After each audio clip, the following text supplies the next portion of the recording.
देखो कभी कभी ऐसा हो सकता है, आपसे ये पूछ सकता है कि टोटल कितने स्टैक बने हैं, तो क्या करेंगे, जो यहाँ आंसर आया 12, जो यहाँ पे आंसर आएगा वो, और जो यहाँ पे आंसर आएगा वो, तीनों को क्या कर दो, तीनों को समय दो क्वेश्चन को, तो जिससे आपकी बेसिक बातें बिल्कुल क्लियर हो जाएंगी।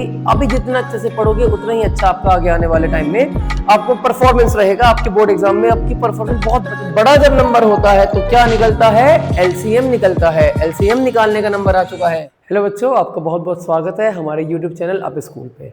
आज हमारा जो लेक्चर नंबर 4 है रियल नंबर चैप्टर का। तो अपनी प्रिपरेशन को जिस तरह से हमने स्टार्ट किया है, जो एफर्ट हम और आप लगा रहे हैं इस सेशन में 2026-27 वाले सेशन में अपने मार्क्स को इम्प्रूव करने के लिए, तो उसी की एक अगली कड़ी आपके सामने। और आज की क्लास में हम डिस्कस करेंगे एचसीएफ और एलसीएम की वर्ड प्रॉब्लम। सीबीएसई को या किसी और बोर्ड को भी, स्टेट बोर्ड्स को भी ये कंसेप्ट बहुत अच्छा लगता है। और इस बार भी 2026 के पेपर में भी मैथ्स में एक बहुत ही बेहतरीन क्वेश्चन आया था, तो आगे आने वाली वीडियो में हम उसको भी डिस्कस करेंगे। सबसे पहले एक बेसिक बात जो आपको पता होनी बहुत ज़रूरी है वो ये है कि एलसीएम और एचसीएफ का मतलब क्या होता है। तो अगर आपने ये बात या आपको ये बात नहीं पता है तो आप, मुझे उम्मीद है आप पुरानी वाली वीडियोस को देखेंगे पहले, फिर इस टॉपिक को, इस वाली वीडियो को कवर करेंगे। ठीक है, मैं फिर भी एक रिवाइज कर लेते हैं कि एचसीएफ का मतलब होता है, एचसीएफ का मतलब होता है हाईएस्ट कॉमन फैक्टर, या इसको कहीं कहीं हम GCD भी कह देते हैं, ग्रेटेस्ट कॉमन डिवीजर। वहीं जो एलसीएम का मतलब होता है वो होता है लीस्ट कॉमन मल्टीपल। ठीक है, लीस्ट कॉमन मल्टीपल। हम ये भी जानते हैं कि निकालना कैसे होता है, एचसीएफ एलसीएम कैसे निकाले जाते हैं, हमें ये भी पता है। और ना एक बहुत जरूरी बात जो इन जैसे क्वेश्चंस को करने के लिए बहुत जरूरी ये है कि एक हमारे मन में क्वेश्चन को पढ़ के ना एक अंदाजा लगाना है। हमें क्या लगाना है, हमें एक अंदाजा लगाना है, और उस अंदाजे से कैसे इस क्वेश्चन का सॉल्यूशन निकालना है, यही इस वीडियो का मेन पर्पस है। तो हमें ये पहले ये देखना होगा कि जो हमें क्वेश्चन में डिजिट्स दी गई हैं, जो क्वेश्चन में हमें डिजिट्स दी गई हैं, लेट अस से मैं उनको N1 N2 या N3 बोल रहा हूं, जो हमें क्वेश्चन में नंबर दिए गए हैं, तो क्या हमारा आने वाला आंसर, जो भी रिक्वायर्ड आंसर हमारा आने वाला है, क्या वो इन नंबर्स से छोटा है या बड़ा है। अगर हमने इसका पता लगा लिया तो क्वेश्चन बिल्कुल सॉल्व है। अब देखो, अगर आने वाला आंसर इन नंबर्स से छोटा है, इन नंबर्स से छोटा है, जो हमारा रिक्वायर्ड आंसर है, अगर वो इन नंबर्स से छोटा है, एक कंडीशन ये बन सकती है, और एक क्या बन सकती है, जो आने वाला आंसर है वो इन नंबर्स से बड़ा है, इन नंबर से बड़ा है। अब देखो मुझे बताओ जरा, लास्ट वीडियोस में हमने डिस्कस किया था, सोचो उस बारे में जरा, कि मल्टीपल छोटे होते हैं नंबर के या फैक्टर छोटे होते हैं। तो पिछली वीडियो में मैंने आपको बताया था कि जो मल्टीपल होता है, नंबर का जो मल्टीपल होता है वो जनरली नंबर से बड़ा होता है या उनके बराबर होता है। तो जब भी कभी आंसर बड़ा आने वाला हो, जब भी कभी आंसर कैसा आने वाला हो भाई, जब भी आंसर बड़ा आने वाला हो, तो हमें निकालना है एलसीएम। हमें क्या निकालना है, हमें एलसीएम निकालना है। और अगर आंसर दिए गए नंबर से छोटा आने वाला हो तो हमें एचसीएफ कैलकुलेट करना है, क्योंकि फैक्टर जो होते हैं वो छोटा आंसर लाते हैं और मल्टीपल जो होते हैं उनमें हमारा आंसर बड़ा आता है। ठीक है, इसी अंडरस्टैंडिंग के साथ हम अपने हर क्वेश्चन को सॉल्व करेंगे, और मैं उम्मीद करता हूं मेरे करने से पहले आप वीडियो को पॉज करेंगे, क्वेश्चन को देखेंगे और सॉल्व करेंगे। ठीक है, चलिए वीडियो को पॉज कीजिए, पहले खुद से सॉल्व करके देखिए, फिर हम आगे बढ़ेंगे। तो देखते हैं भाई कैसे कर सकते हैं इस क्वेश्चन को, और क्या कहता है। कहता है कि भाई the greatest number which divides 70 and 125।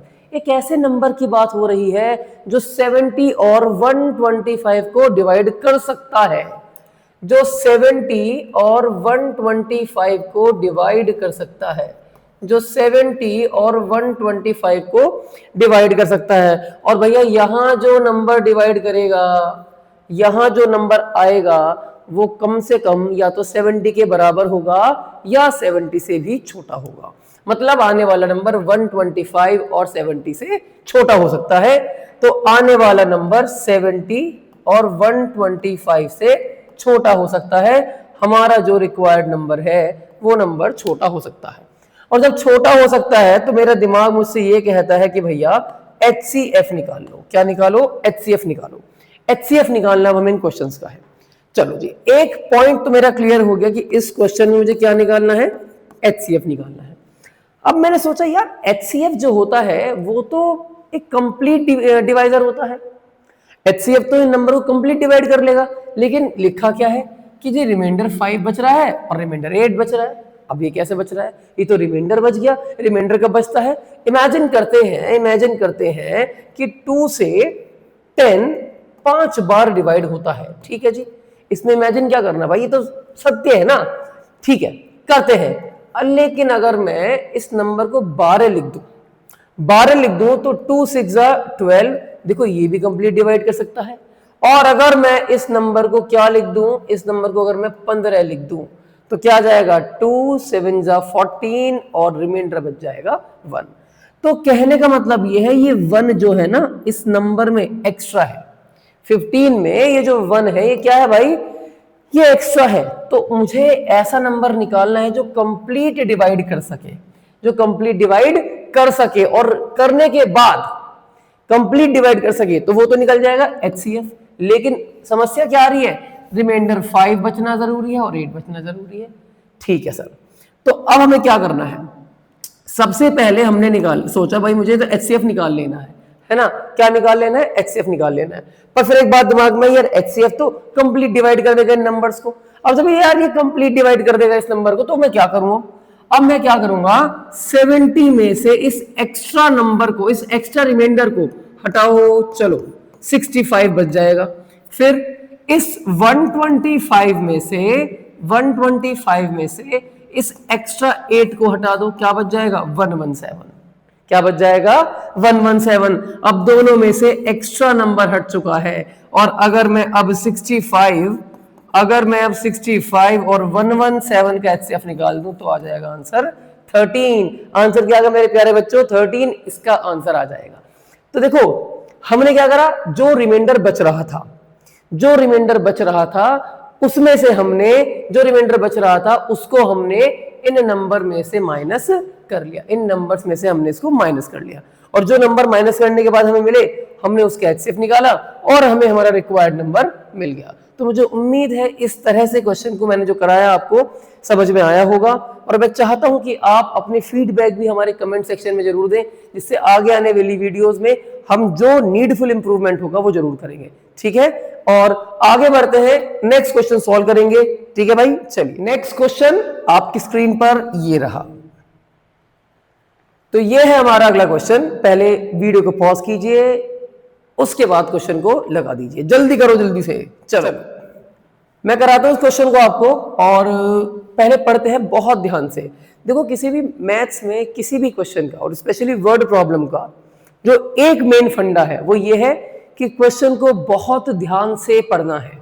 जितना अच्छे से क्वेश्चन को आपने पढ़ लिया, और देखो अभी जो आपका टाइम चल रहा है, ये जो टाइम चल रहा है ये यही टाइम है। आप क्वेश्चन के साथ स्ट्रगल करो, भाई मुझे ये क्वेश्चन करना ही करना है।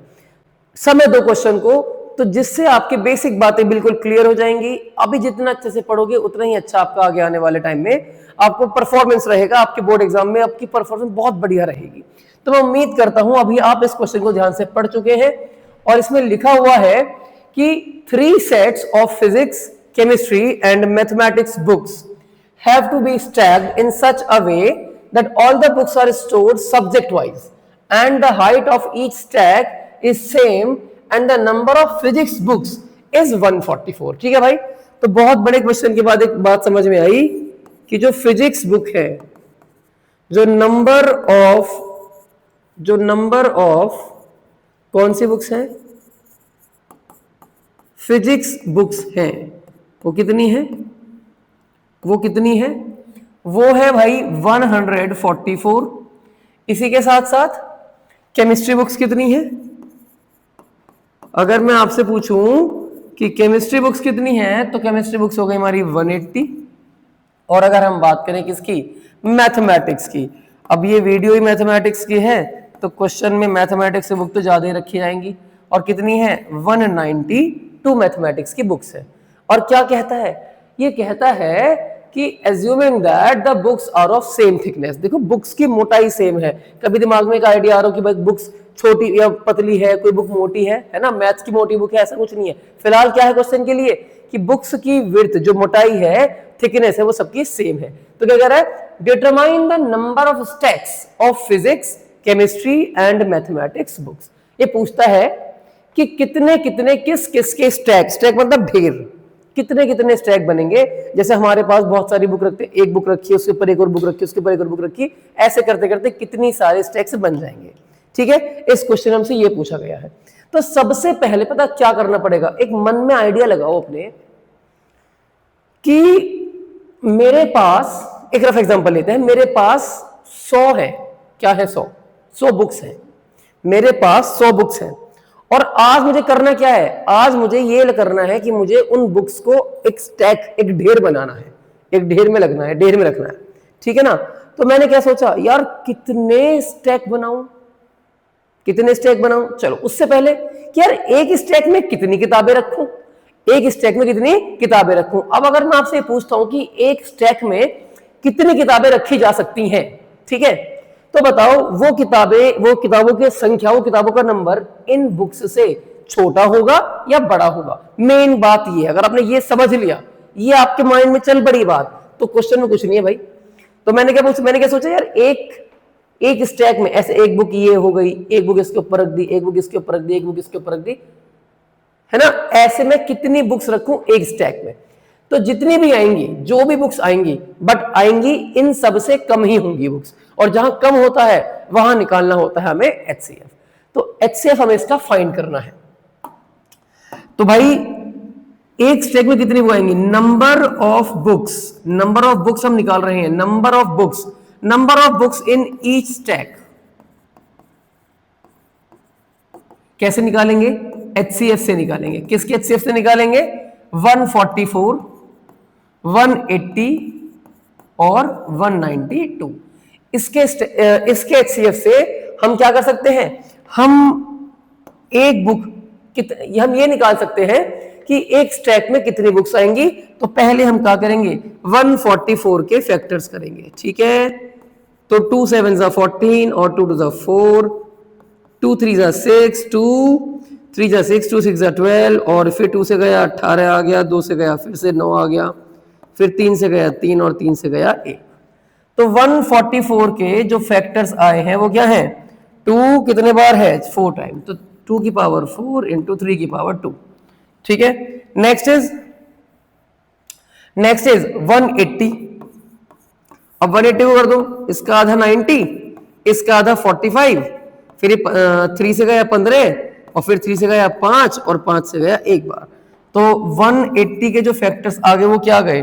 2 की पावर 2 आ गई और 3 की पावर भी 2 आ गई, 3 की पावर भी 2 आ गई और 5 की पावर आ चुकी है 1। इसके बाद क्या नंबर है? इसके बाद नंबर है 192। अब 192 के फैक्टर कर लेते हैं, जल्दी कर देंगे हम तो 192 के फैक्टर्स। और हमने इसको 2 से काटा है तो कितना जाएगा? 2 8 जा 2 9 जा 18 और 2 6 जा 12, फिर 2 से काट दिया हमने इसको, 2 4 जा 2 48, फिर 2 से गया 24, फिर 2 से गया 12, फिर 2 से गया 6। ये तो खत्म ही नहीं हो रहा भाई, ये आ गया, खत्म हो गया। तो 1 2 3 4 5 6, तो यहां पे आ गया भाई 2 की पावर 6 इंटू 3 की पावर 1। फैक्टर कर लिए है, अब हमें निकालना है HCF। और मैं उम्मीद करता हूं भाई सबको HCF जानते होंगे, निकालना कैसे है। जितने भी कॉमन फैक्टर सब पहले वो लिखो। तो कॉमन फैक्टर मुझे नजर आ रहा है 2 भी आ रहा है, 3 भी आ रहा है, और इनकी छोटी छोटी पावर, सबसे छोटी पावर क्या है? 2 की सबसे छोटी 2 है और 3 की सबसे छोटी 1 है। तो 2 2 जा 4 3, HCF आ गया है 12। HCF क्या आ गया है? 12। मतलब एक स्टैक में 12 किताबें लगेंगी। कितनी किताबें लगेंगी बेटा? 12 बुक्स लगा सकते हैं हम एक ही स्टैक में। अब मुझे बताओ, अगर मैं आपसे एक बेसिक सी बात पूछूं कि हमारे पास 100 किताबें हैं और एक स्टैक में मैं 20 किताबें रख रहा हूं, तो बताओ कितने स्टैक लग जाएंगे? तो 20 20 20 20 20 मतलब 5 स्टैक। बेसिक बात, डिवाइड करने का टाइम आ चुका है। अब मुझसे पूछा है कि कितने कितने स्टैक फिजिक्स के बनेंगे, कितने केमिस्ट्री के।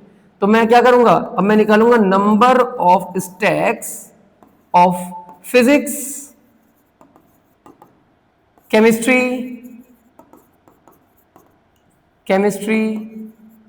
एंड मैथ्स, कितने कितने स्टैक इनके बन जाएंगे। तो कितनी बुक्स है फिजिक्स की 144, कितनी बुक एक स्टैक में आ रही है 12, डिवाइड कर दोगे तो आंसर मिल जाएगा आपको 12। केमिस्ट्री की बुक्स कितनी है 180, अपॉन में आ गया 12, डिवाइड कर दो क्या पता लग जाएगा आपको, केमिस्ट्री बुक पता लग जाएंगी। और अगर मैं 192 को 12 से डिवाइड कर दूं तो मुझे मिल जाएगा कि मैथ्स के कितनी बुक्स हैं। ठीक है, मैथ्स के कितने स्टैक है, हमें क्या पता लग जाएगा कि मैथ्स के कितने स्टैक हैं। अब क्या बात समझनी है, देखो कभी कभी ऐसा हो सकता है आपसे ये पूछ सकता है कि टोटल कितने स्टैक बने हैं। तो क्या करेंगे, जो यहां आंसर आया 12, जो यहां पे आंसर आएगा वो, और जो यहां पे आंसर आएगा वो, तीनों को क्या कर दो, तीनों को ऐड कर दो, और ऐड करके टोटल नंबर ऑफ स्टैक्स मिल जाएंगे। ठीक है, तो मुझे उम्मीद है बढ़िया से आपको समझ में आया होगा, और अगले वाले क्वेश्चन के लिए आप लोग रेडी होंगे। नेक्स्ट क्वेश्चन आपकी स्क्रीन पे ये रहा, वीडियो को पॉज कीजिए और करके देखिए खुद से इसको, है ना, पहले खुद से करके देखिए। मैं उम्मीद करता हूं पहले आप इसको कर चुके हैं मुझसे, है ना। क्या कहता है, in a teacher workshop the number of teachers teaching French, तो फ्रेंच वाले टीचर कितने हो गए, जो फ्रेंच पढ़ाते हैं, जो फ्रेंच पढ़ाते कितने हो गए टीचर 48, जो हिंदी के टीचर्स हैं वो कितने हैं, हिंदी वाले हो गए हमारे 80, और जो इंग्लिश के टीचर्स हैं वो हैं कितने, वो हो गए 144। ठीक है भाई, find the minimum number of rooms required if each room the same number of teachers are seated, अगर हर रूम में बराबर बराबर संख्या में टीचर बैठे हैं तो कितने, अच्छा, and all are of the same subject, और सभी सेम सब्जेक्ट के हों। देखो मेरी बात पहले ध्यान से सुनो, क्वेश्चन पढ़ो और ये सोचो कि भैया जो इसका आंसर हो सकता है, कितने रूम रिक्वायर्ड हैं, कितने रूम रिक्वायर्ड हैं, रूम रिक्वायर्ड है, कितने रूम रिक्वायर्ड है। अब मेरी बात सोचो जरा, रूम के बारे में बात करी है और क्वेश्चन क्या पूछा है, सब्जेक्ट टीचर दे रखे हैं, तो ऐसे तो हो नहीं पाएगा। आप ये सोचो एक रूम में कितने टीचर बैठ सकते हैं, पहले ये सोचो, इसमें हमने लास्ट क्वेश्चन में किया था। तो एक रूम में कितने टीचर बैठ सकते हैं, जितने बैठेंगे, बट इससे तो छोटे होंगे, इससे तो छोटे होंगे, इससे तो छोटे होंगे। अब जब इन नंबर से छोटे होंगे तो मतलब एचसीएफ निकालना पड़ेगा। तो मुझे निकालना है number of teachers, number of teachers in one room, एक रूम में कितने टीचर हैं। तो हम क्या करेंगे, हम निकालेंगे एचसीएफ, और किसका एचसीएफ 48, 80 और 144। देखो ये क्वेश्चन काफी हद तक पहले वाले जैसा ही है, तो पहले 48, 80 और 144 का एचसीएफ निकालेंगे। चलिए करते हैं, तो 48 के फैक्टर करेंगे जल्दी जल्दी, तो ये हो गया 8 इंटू 6, 8 6 जा 48, तो 8 के हो गए 2 इंटू 2 इंटू 2, और 6 के हो गए 2 इंटू 3, तो ये बन जाता है 2 के पावर 4 इंटू 3 की पावर 1। वहीं आते हैं 80 पे, तो 80 होता है 8 इंटू 10, तो ये हो गया 2 की पावर 4 इंटू 5 की पावर 1। ठीक है, हाँ, अब आता है 144। 144 कितना होता है 12 इंटू 12, 12 मतलब 6 टू जा 2 इंटू 3 इंटू 2 इंटू 3, तो ये हो गया 6, और ये हो गया 6 इंटू 2 इंटू 2। ठीक है, तो 2 3 जा 6 2 जा 12, और 2 3 जा 6 2 जा 12, कितने हो गए 1 2 3 4, तो 2 की पावर 4 और 3 कितने आ गए 1 2, 3 की पावर 2। तो एचसीएफ निकालने के लिए क्या करेंगे, एचसीएफ के लिए कॉमन नंबर लेंगे, कॉमन फैक्टर चुन लेंगे, तो 2 is the common factor, 2 is the common factor, और इसकी लीस्ट पावर, सबकी पावर सेम है, तो आ गई 4 और एचसीएफ आ गया 16। मतलब एक रूम में 16 अध्यापक बैठ सकते हैं, 16 टीचर्स बैठ सकते हैं। अब जब टीचर हो गए 16, तो पूछा कितने रूम चाहिए, कितने रूम चाहिए। देखो टोटल रूम अगर मैं निकालूं, तो मुझे पता होना चाहिए कि फ्रेंच के कितने रूम हैं, हिंदी वाले को बैठाना है और इंग्लिश वालों को बैठाना है। अब फ्रेंच के लिए कैसे करेंगे बेटा, कितने टीचर्स हैं? 48, एक रूम में 16 बैठेंगे, ठीक है, पता लग गया रूम कितने रिक्वायर्ड है। ये 80 है, एक रूम में 16 बैठाएंगे, यहाँ भी रूम की रिक्वायरमेंट समझ में आ गई हमें। और ये कितने हैं? ये है 144 और अपॉन में कितना आ गया? 16, ठीक है। तो 16 3 जा 48, 16 5 जा और 16 9 जा, तो ये इनको ऐड कर देंगे, कितना हो गया? 17 रूम्स की रिक्वायरमेंट हमें ओवरऑल होगी। तो बड़ा ही सुंदर आसान सा क्वेश्चन मैंने कराया है आपको, और इसी के फ्लो में हम आगे बढ़ते रहेंगे, और मैं उम्मीद करता हूं अगले वाले क्वेश्चन को आप पहले सॉल्व करेंगे। तो अगला क्वेश्चन आपकी स्क्रीन पे ये रहा। मैं उम्मीद करता हूं आपने क्वेश्चन सॉल्व कर लिया होगा, मुझसे पहले सॉल्व किया होगा। आइए देखते हैं। Find the least number which when divided by 12, 16 and 24। पहले यही पॉज ले जाओ, सुनो। कह रहा है कि एक ऐसा नंबर निकालो जो 12 से डिवाइड करने पर, 16 से डिवाइड करने पर और 24 से डिवाइड करने पर। मतलब भैया 12 से डिवाइड करेंगे उस नंबर को, 16 से भी डिवाइड कर सकते हैं उस नंबर को, और 24 से भी डिवाइड कर सकते हैं उस नंबर को। तो डेफिनेटली वो नंबर यहां आने वाला बड़ा तो हो गई होगा। और बड़ा जब नंबर होता है, तो बड़ा जब नंबर होता है तो क्या निकलता है? एलसीएम निकलता है। एलसीएम निकालने का नंबर आ चुका है। लेकिन लेकिन लेकिन एलसीएम तो मैंने निकाल दिया। सोचा मैंने, क्या सोचा मैंने? कि मैंने 12 का, 16 का और 24 का एलसीएम निकाल दिया। किसका एलसीएम निकाल दिया? 24 का एलसीएम निकाल दिया। हमें मिल गया एक एलसीएम। चलो देखते हैं पहले कि क्या इसका एलसीएम आता है। तो 12, 16 और 24 का एलसीएम अगर हम निकालें तो मेरे हिसाब से 48 आ जाना चाहिए। तो 12 के फैक्टर कर लेते हैं, 2 to 4 into 3, और फिर कर लेते हैं 16 के फैक्टर्स, 2 into 2 into 2 into 2, 2 की पावर 2 into 3 की पावर 1, ये हो गया 2 की पावर 4। और अगला नंबर क्या है? 24, मतलब 2 2 2 into 3, 2 की पावर 3 into 3 की पावर 1। एलसीएम निकालने के लिए हम क्या करते हैं? एलसीएम निकालने के लिए हम क्या करते हैं? सारे फैक्टर्स को लिख लेते हैं। तो एक फैक्टर 2, एक फैक्टर 3, यही तो फैक्टर आ रहे हैं भाई। और इन फैक्टर्स की हाईएस्ट पावर, 2 की हाईएस्ट पावर 4, 3 की हाईएस्ट पावर 1, तो कितना हो गया? 2 2 जा 4, 2 जा 8, 2 जा 16 into 3, और हमारा एलसीएम आ चुका है 48। इनका जो एलसीएम आया 48, अगर मैं 12 से 48 को डिवाइड करूं, चेक करता हूं, तो 3 जा 12, 3 जा 48 हो जाता है। ठीक है जी, कट गया पूरी तरह से। 3 नहीं 4 जा 16 से डिवाइड करता हूं 48 को, तो 16 3 जा 48 हो जाता है, पूरा कट गया। और अगर मैं 24 से डिवाइड करता हूं 48 को, तो आ जाता है 248, पूरा कट जाएगा। लेकिन क्वेश्चन के नीड तो ये नहीं है। क्वेश्चन क्या कहता है कि बेटा रिमाइंडर बचा के दिखा साथ मुझे। अच्छा, रिमाइंडर बचा के दिखाना है। लो, अगर मैं 48 में 7 जोड़ दूं, अगर मैं 48 में 7 जोड़ दूं, तो हर केस में रिमाइंडर क्या बचेगा? 7 ही 7 बचेगा। क्या बचेगा हर केस में? रिमाइंडर 7 ही 7 बचेगा। तो हमारा जो रिक्वायर्ड आंसर होगा, हमारा जो रिक्वायर्ड नंबर होगा, वो कैसे निकलेगा? वो एलसीएम कर देंगे। किस किस का एलसीएम कर दिया हमने? 12 का, 16 का और 24 का, और जो भी आएगा उसमें 7 को ऐड कर देंगे, क्योंकि एलसीएम को वो ये तीनों नंबर कंप्लीटली डिवाइड कर सकते हैं। अब डिवाइड करेंगे तो रिमाइंडर 0 बच रहा है, लेकिन रिमाइंडर क्या बचाना है? 7 बचाना है।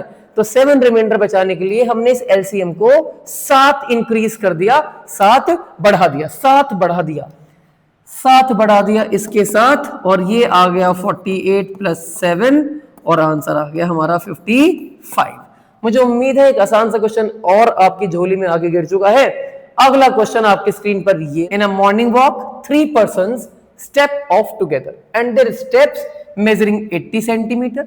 एक आदमी का जो स्टेप था पहले वाले का, वो 80 सेंटीमीटर का एक स्टेप है, ठीक है। अगले वाले का 85 सेंटीमीटर का एक कदम है, वो भी ठीक है। उससे अगले वाले का 90 सेंटीमीटर का एक कदम है, वो भी बात समझ में आ गई है। अब क्या करना है? What is the minimum distance each should walk so that each can cover the same distance in complete steps?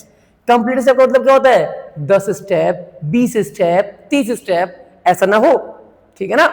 तो हमें कंप्लीट स्टेप, जैसे 80 सेंटीमीटर का एक स्टेप हो गया, अगला वाला पूरा एक 80 बैठे, अगला वाला कहने का मतलब ये है कि अगर मुझे यहां से यहां तक की डिस्टेंस कवर करनी है पूरी, तो मेरा एक स्टेप कितने का है, 80 मीटर का है, 80 सेंटीमीटर का।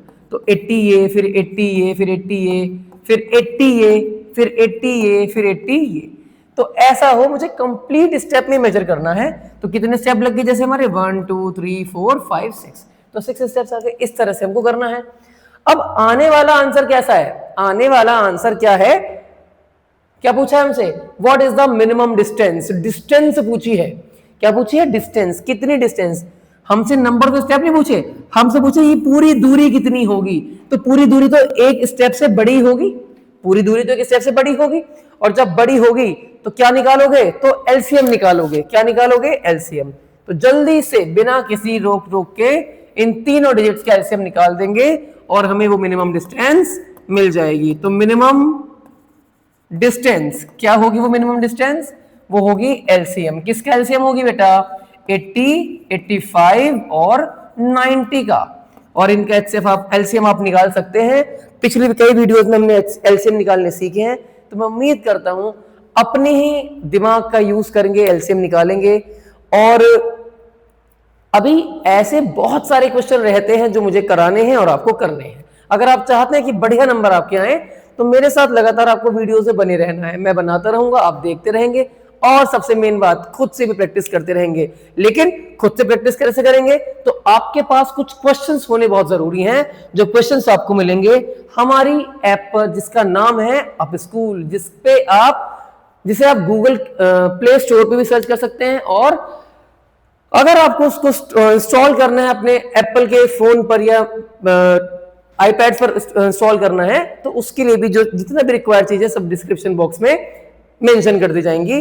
और बने रहो हमारे साथ, लगे रहो, आपके नंबर इंप्रूव करेंगे ये हमने ठान लिया है। Thank you and have a nice day. और एक काम और, अगर आपको वीडियो पसंद आती हो, आपकी कुछ सजेशंस हो तो कमेंट बॉक्स में जरूर बताना। अदरवाइज हमारी वीडियोस को लाइक करें, फॉलो करें, शेयर करें और सब्सक्राइब करें। Thank you.